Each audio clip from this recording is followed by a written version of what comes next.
UP police भर्ती paper leak मामला, 18 आरोपियों के खिलाफ चार्जशीट दाखिल हो चुकी है। 900 पन्नों की चार्जशीट दाखिल हुई है। गैंगस्टर के तहत आरोपियों पर कार्रवाई होगी। गिरोह के 6 राज्यों में कनेक्शन सामने आए हैं। आरोपियों की संपत्ति कुर्क की जाएगी। गुड़गांव के रिजॉर्ट में पढ़ाया गया था पेपर। यूपी के समीक्षा अधिकारी और सहायक समीक्षा अधिकारी ने लीक कराया था पेपर। ये तमाम जानकारियां सामने आ गई हैं। लॉजिस्टिक कंपनी के वेयरहाउस से लीक हुआ था यह पेपर। कल ही पेपर छापने वाली कंपनी को ब्लैकलिस्ट किया गया। ट्रांसपोर्ट कंपनी के कर्मचारी भी पेपर लीक में शामिल थे। तो ये तमाम बातें हैं जो कि चार्जशीट में हैं। गुड़गांव के रिजॉर्ट से 1000 अभ्यर्थियों को उत्तर पहले ही पहुंचा दिया गया था। भोपाल का सिंडिकेट भी पेपर लीक में शामिल था। 10 बड़ी बातें जो चार्जशीट में हैं वो इस वक्त हम आपको बता रहे हैं। उत्तर प्रदेश सिपाही भर्ती परीक्षा मामले में यूपीएससीएफ ने चार्जशीट दाखिल कर दी है। इस मामले में एक अहम मोड़ आ गया है। सीजेएम कोर्ट में 900 पन्नों की चार्जशीट दाखिल हुई है और अब तक इस मामले में 18 आरोपियों को गिरफ्तार कर लिया गया है। राजीव नयन समेत दिल्ली पुलिस का एक सिपाही इस मामले में मुख्य आरोपी है, जिसने मानेसर के रिजॉर्ट नेचर वैली में 1200 अभ्यर्थियों को रुकवाकर पर्चा पढ़वाया था और उसी का वीडियो वायरल हुआ था, जिसके बाद यूपीएससीएफ सक्रिय हुई और इस मामले में दूसरी पाली का जब पर्चा लीक हुआ तो उसमें जो किंगपिन थे उनकी गिरफ्तारी कर ली गई। अब तक इस मामले में 18 आरोपियों की गिरफ्तारी कर ली गई है। अगर इसके मोडस ऑपरेंडी की बात करें तो इस मामले में लॉजिस्टिक कंपनी के वेयरहाउस से पर्चा आउट कराया गया।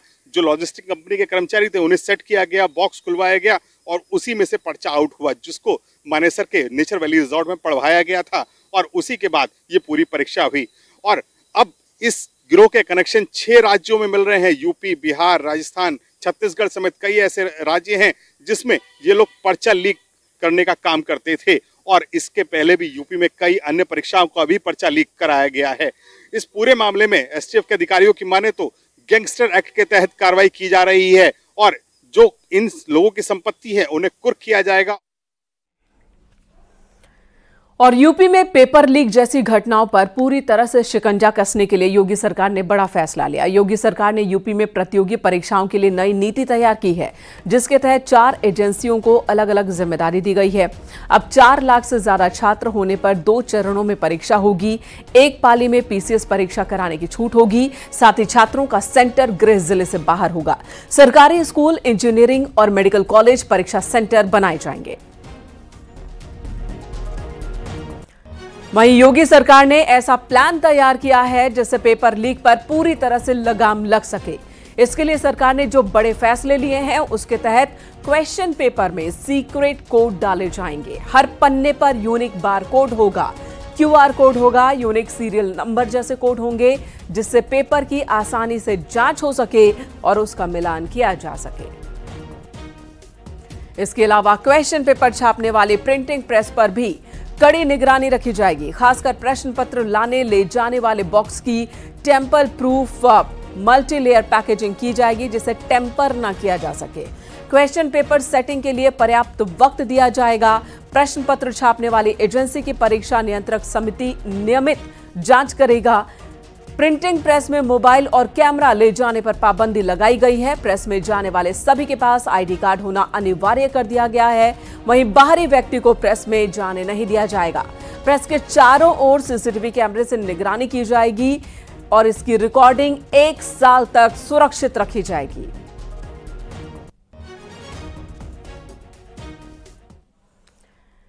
इधर नीट में धांधली के खिलाफ लखनऊ में कांग्रेस ने किया प्रदर्शन और इस दौरान पुलिस और कांग्रेस कार्यकर्ताओं में झड़प भी हो गई। पुलिस ने अजय राय को हिरासत में लिया है। इसके अलावा और भी कई कांग्रेसी नेताओं को हिरासत में लिया गया। ये सभी विधानसभा का घेराव करने के लिए जा रहे थे। प्रदेश कांग्रेस अध्यक्ष अजय राय ने आरोप लगाया कि एनटीए पर पारदर्शी ढंग से परीक्षा कराने में फेल हो गया है एनटीए। उन्होंने नीट परीक्षा को रद्द किए जाने की मांग की है।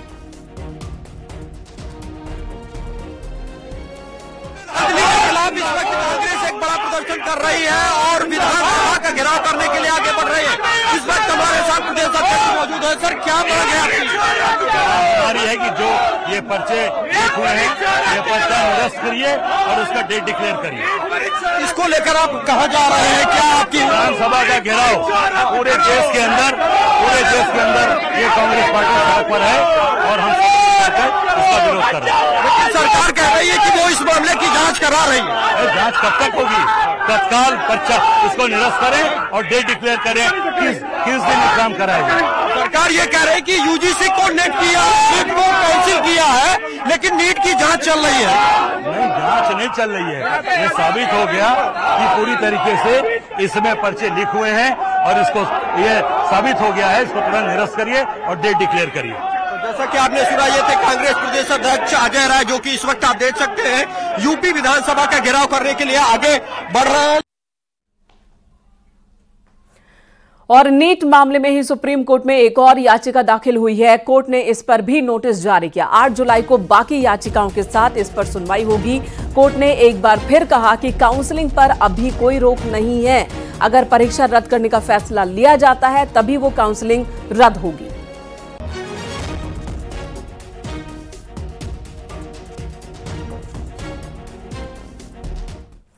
वहीं इस मामले पर केंद्रीय शिक्षा मंत्री धर्मेंद्र प्रधान न्यूज 18 से बात करते हुए साफ शब्दों में उन्होंने कहा कि किसी भी तरह की गड़बड़ी बर्दाश्त नहीं की जाएगी। उन्होंने अभ्यर्थियों को भरोसा दिया कि सरकार उनके साथ खड़ी है। आपने वादा किया था कि कार्रवाई होगी और अभी सीबीआई ने केस भी रजिस्टर किया नेट मामले में। क्रिमिनल कॉन्स्पिरेसी और चीटिंग का केस लगाया गया। क्या कहना चाहेंगे आप स्टूडेंट से जो लगातार इस खबर पे अपनी नजर बनाए हुए हैं?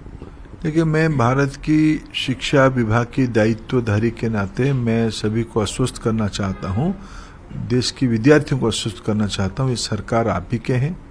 सरकार पारदर्शिता के लिए प्रतिबद्ध है। सरकार मेरिटियस विद्यार्थियों के साथ खड़ा है। सरकार विश्वास जन्माना चाहती है कि हम कोई भी गड़बड़ी को टॉलरेट नहीं करेंगे। आप भरोसा रखिए। पर आपका ये कहना कि आप आश्वासन देना चाहते हैं स्टूडेंट्स ये भी जानना चाहते हैं सर कि इस तरह की चूक कैसे हुई, कहाँ हुई? बिहार का भी मामला सामने आ रहा है, वहाँ पे भी आपकी सरकार है। बहुत सारे लोग सवाल पूछ रहे हैं इस पे।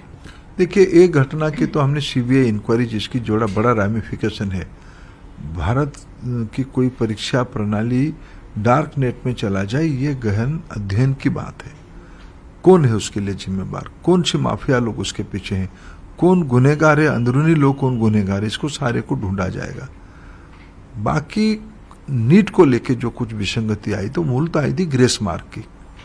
ये कोई विसंगति नहीं था, उसको एक प्रोसीजरियल इंटरप्रिटेशन के कारण कुछ विद्यार्थियों को मन में रोष आई। कुछों को कैसे ग्रेस मार्क मिल गया, उसके ऊपर भी फिर जब तहकीकात हुई, जब फिर एक्सपर्ट कमेटी बैठी, फिर री एग्जामिनेशन की बात हो गई। पटना में गड़बड़ी की कुछ अनामोली की ध्यान आई, उसको बिहार पुलिस ने पकड़ भी लिया है, सही समय पकड़ा है, गिरफ्तारियां हुई है, इंक्वायरी चल रही है, सारा विषय स्पष्ट हो रहा है और 1-2 दिनों में और निर्णायक स्थिति में पहुंच जाएंगे। पर आपका ये कहना कि मैं जिम्मेदारी लेता हूं, मैं देश का शिक्षा मंत्री हूं, ये आपको लगता है आश्वस्त करेगा स्टूडेंट्स को और उनके पेरेंट्स को खास करके? देखिए, मैं एक पेरेंट हूं, मैं दायित्व में हूं। प्रजातंत्र में लोगों ने हमें भरोसा किया है, मेरे प्रधानमंत्री को भरोसा किया है। ये प्रजातंत्र है, मेरे को दायित्व तो लेना ही पड़ेगा। प्रजातंत्र में सिर्फ उंगली उठाने से नहीं होता है, दायित्व लेने। हम लोग दायित्व लेने वाले। हमने पिछले 10 साल में अथक परिश्रम किया। आखिर इस देश में पब्लिक एग्जामिनेशन में चीटिंग का प्रिवेंशन की कानून हम नहीं बनाया। हम दायित्व लेने वाले लोग हैं।